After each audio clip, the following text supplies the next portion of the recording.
10, 9, 8, 7, 6, 5, 4, 3, 2, 1, top. Allumage. Décollage.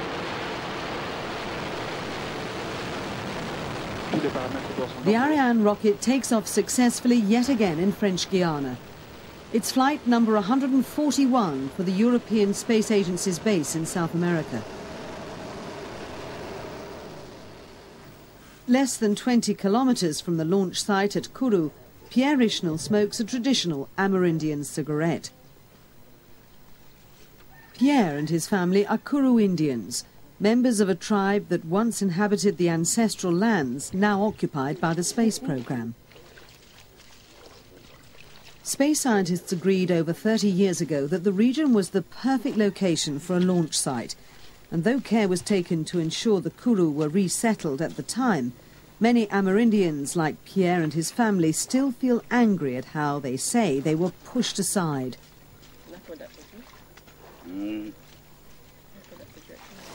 Their wonder at the flights that pass overhead has long gone. All that remains is a sense of betrayal. When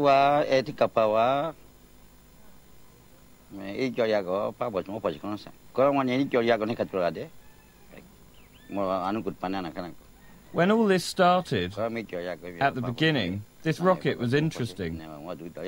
Now, well, it doesn't really interest me. It doesn't mean anything to me, to any of us.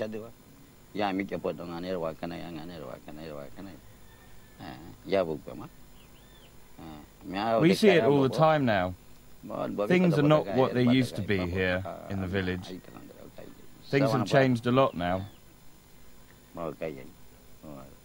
It's not as good as it was. When the space program first started here, it was met with skepticism. Few believed in the principle of European success in space.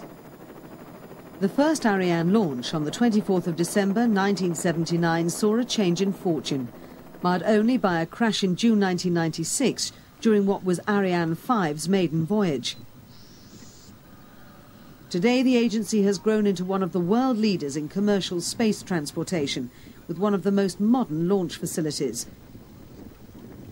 The Ariane 4 and 5 rockets are at the cutting edge of technology. What some once thought of as a slightly embarrassing joke is now a multi-billion-dollar business. The programme's director, Pierre Moskva, insists the space agency ploughs the money it generates back into the territory. When France decided to build this launch site, we were obliged to, I don't really know the word in English, but to expropriate, I should say, some people. So this is a very, very old story, and people feel a bit uncomfortable about that. But let's say 30 years later, we have given, I think, a good return to French Guiana in terms of employment, in terms of economy. So things are, I think, going better and better. The capital, Cayenne. Despite the tropical heat, there's no forgetting that this is an overseas department of France. Only in the marketplace does it become clear that this is Latin America and not Europe. The French gained full control of the region in 1817. In the mid-19th century, the colony was used as a prison base for undesirables in what were troubled times in France. The last penal colony closed in 1953, and today French Guiana, highly subsidised by Mother France, has the highest standard of living on the continent. But not everyone is happy. The capital is also home to Maurice Pédin, leader of the movement for decolonisation and social emancipation. His is a strong voice against the European Space Agency, the ESA, a project he says is just an extension of unwanted French colonial rule. What interests France is the position of their territories in the world, in the Pacific, in the Caribbean, in South America.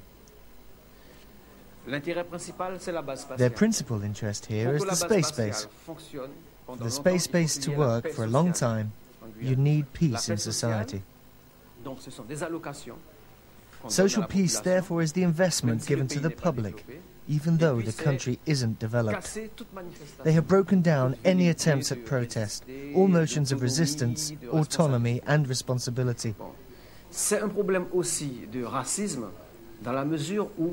It's also a problem of racism, in that those at the top are whites, and those having to do the real work are the local population. His is an opinion some Kuru Indians agree with. Today, their tribe is a small community lying on the edge of the Atlantic Ocean.